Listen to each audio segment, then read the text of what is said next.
Every step that you take, you're giving back to the earth. And when you breathe in, as you breathe in, you breathe back out something healthy back into the earth. What you breathe in is what the earth has been given to you. You should accept it that way.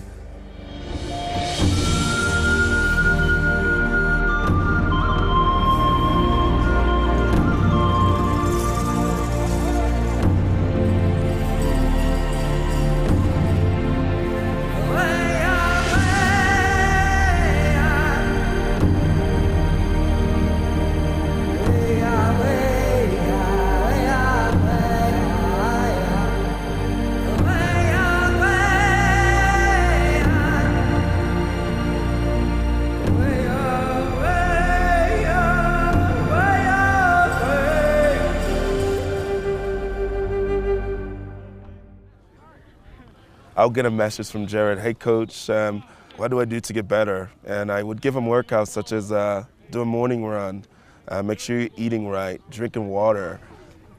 As far as running, we have a really good relationship with running. I think he can ask me, send me a workout. I think he asked me to send me a workout like 10 times.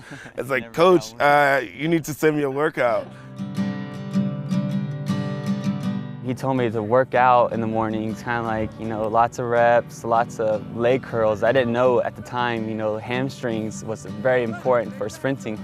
But then in the morning, do like a morning jog, kind of like enjoy just your whole city, town, just enjoy living. Running is a physical part, is a spiritual part, is a mental part. And we went back to the native culture, how they used to run. If they needed spiritual healing, you know what they did? If somebody was sick, they went for a run. And explaining that to them, understanding that these guys didn't just run for themselves, they ran for somebody else. Whenever I win some medals for my high school team, I would give them to my grandparents, my family. I find that a lot now. Coming from a coach's perspective, I want to give back to my community. I want to make them proud about what I do, how hard I want to work for them. It's just something that Coach Lennis has always showed me, I want to kind of just grow up, just like him. I hope you grew up to be better than me. Yeah, but, he's such a great guy. You grew up to be better than me, I hope. Good for you. Excellent. That's what you want. They all have this person inside of them that is just waiting to bust out. Imagine what can happen if somebody believes in me and somebody's allowing me to be myself, what you can do with that and how they're going to grow exponentially. So just like that, see how that rock's right in there and it can't fall out? If you keep it straight up and down and just kind of go back and forth, the ball can fly out. But with that little rock back and forth, that ball's right in there. Let me see, now you try it. I believe that the experience that I had at Native Vision was life-changing on a number of fronts, and I really believe that because it's been a while now that we've been back home, and I'm not sure that a day goes by that I don't think about something from that experience. I was engrossed in the relationships that were being built, the self-confidence that was being raised. They have a pretty challenging situation, but that wasn't what they were going to focus on. They were going to focus on coming to events like Native Vision and challenging themselves in school. Alara was awesome and very special, and she was always so attentive, so coachable, really hungry to learn. And so we chose Alara to give our Hopkins stick to, and it was really cute because again, that's a face that I will never forget when we handed her the stick, and for her to know that, wow, this is mine. It comes from Johns Hopkins University. It's going to remind me of Native Vision and of my experience and the people that I met.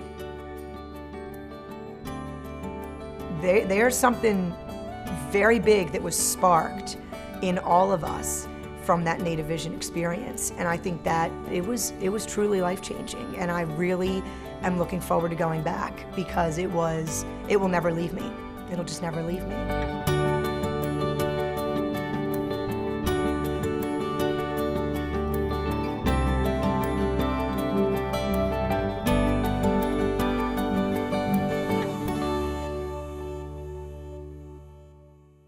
Good. Hey, get some rest tonight now. Get some rest. We're going to work again tomorrow.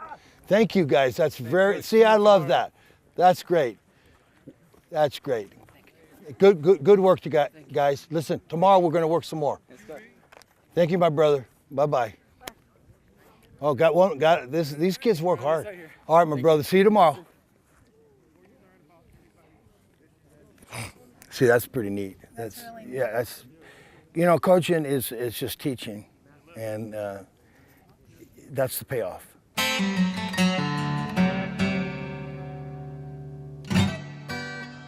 I think this camp, 3 days, you can believe it or not, you can get in the hearts and heads of a kid.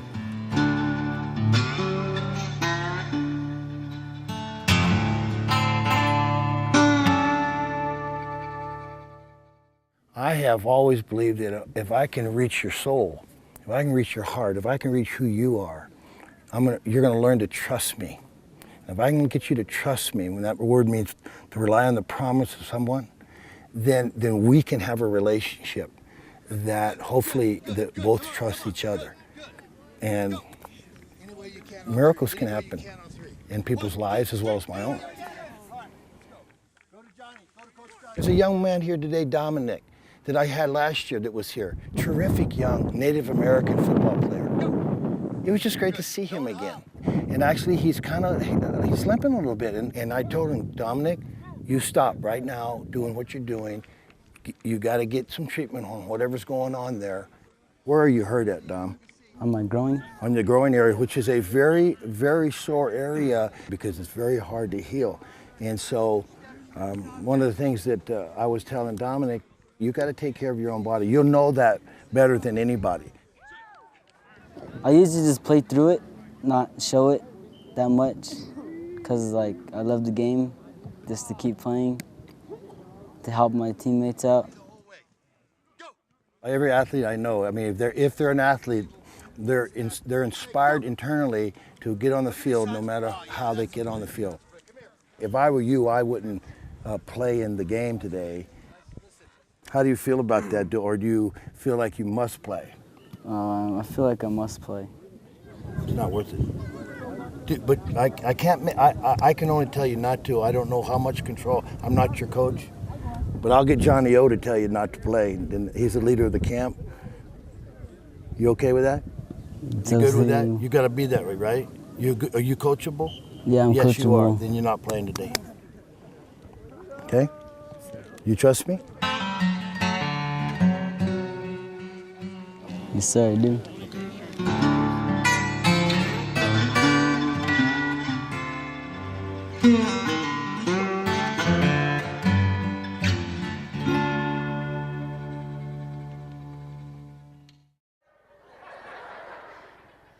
So, Mr. Sheen, tell us about some of your famous roles, like the Joker in the 1990s film Batman. It's a new step in Native Vision Camp. Most of the people who come here are coaches or athletes, professional sports people, and this is the first time that Native Vision has explored the possibility of an arts seminar, and so that's what we've created here.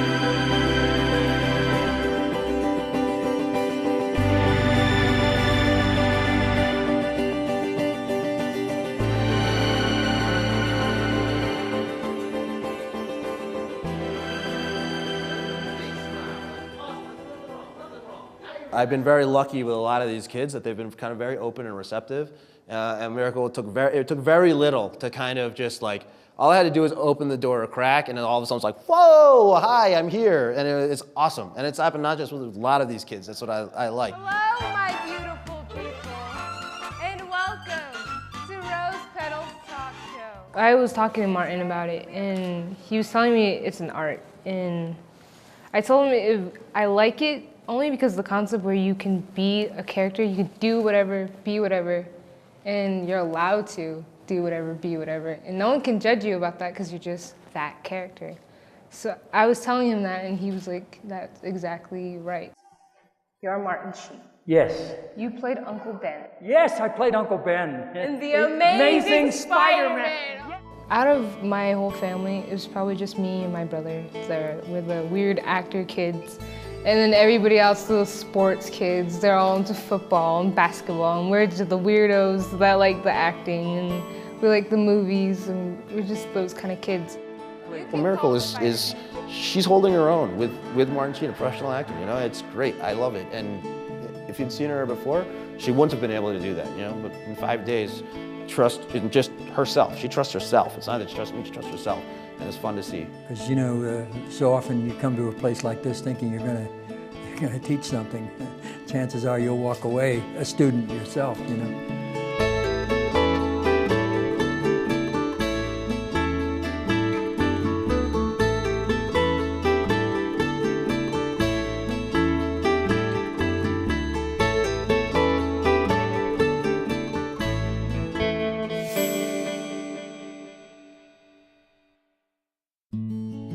Well, I first met Rodney last year's camp, and he was a great kid. He was obviously very passionate about basketball and loved it. So last year, Rodney was in this group, and we were asking the kids, what are they going to do till we see them next year? And then when it came to Rodney, I remember it very clearly, because he thought for a while and took time to ponder this. And then he said, well, I want to try to finish, school.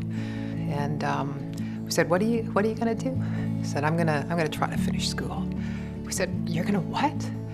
And he was quiet for a minute, and I think he was starting to realize this, and we said, you're not gonna try.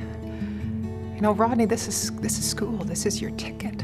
This is what you need. This is who you are. You're smart enough that, you could do it. Are you gonna try to do something that's so within your grasp? And he kind of smiled, this great smile that Rodney has, and he just said, no, I'm gonna do it. And we remember that because it was a message, I think, not just to Rodney, but to all those kids. I never really believed in myself. Everyone in my family, some of my friends, relatives, they told me I was gonna drop out, and they told me certain things, some things a kid doesn't want to hear. The only person I've ever really had believe in me was my grandma. She died a couple of days before I started the 8th grade year. And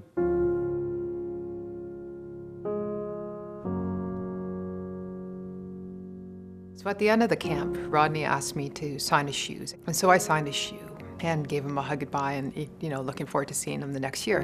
And he came back, and it was great to see him. Right away, he wanted to talk to me. And he explained that he'd had a pretty tough year. And he shared a lot with me that when you share stories like that, you just realize that there are precious moments where someone would really trust you enough to just open up like that.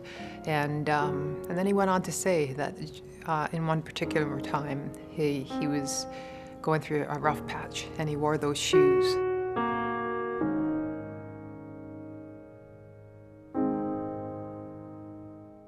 The shoes really brought me up because Nadine's name.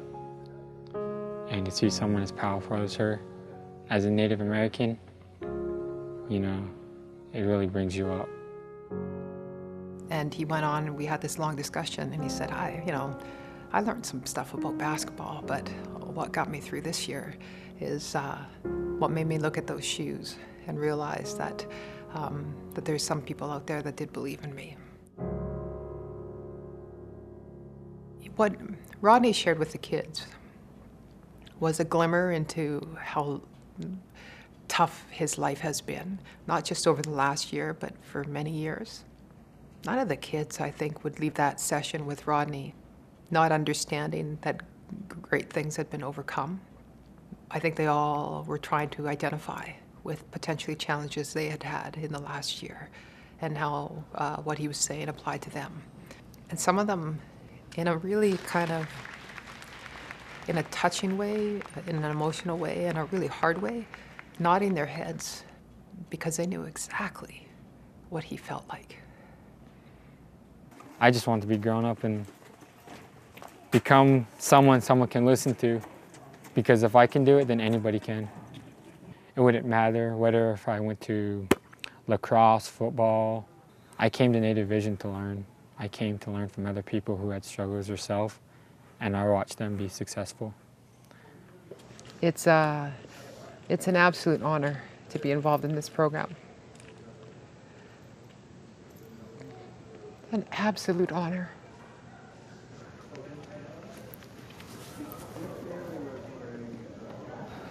Thanks, Rodney.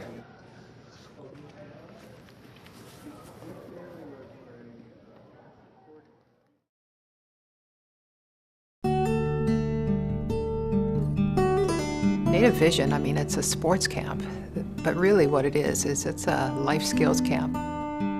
Once you start to show that you can come from small towns, you can come from rural communities, you can come from marginalized populations, you can be Native American or African American or First Nations. I think there's a diverse enough group at Native Vision where you can get through what cards you've been handed and you can succeed. Whoever they connect with, whatever role models they connect with, they can hold our hands in the sort of virtual sense and realize that there's someone that they can look to at that camp that went through something similar to them. That sense of empowerment is wellness beyond the absence of disease. It is ultimately who you are at the core. You said you're going to try to finish high school. Where are you now? Senior year. And you're looking forward to it? Yes, I am.